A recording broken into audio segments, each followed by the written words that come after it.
Bird on My Head by Russell Ginns. Illustrated by Tim Beaumont.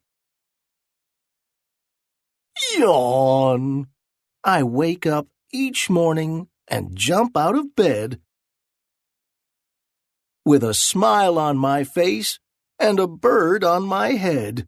When I walk out the door, it is so good to know I have a friend with me wherever I go. Good morning and howdy are quite often said when a guy walks around with a bird on his head.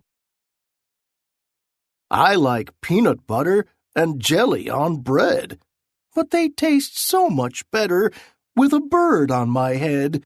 And late every evening, before I go to bed, I brush all my teeth with a bird on my head.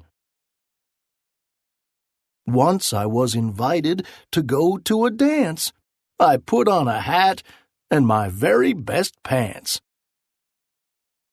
"Hold on," someone shouted, his face turning red. "You can't come in here with that on your head."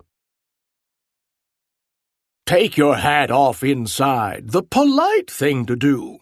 Then come join our party. We've brought our friends too."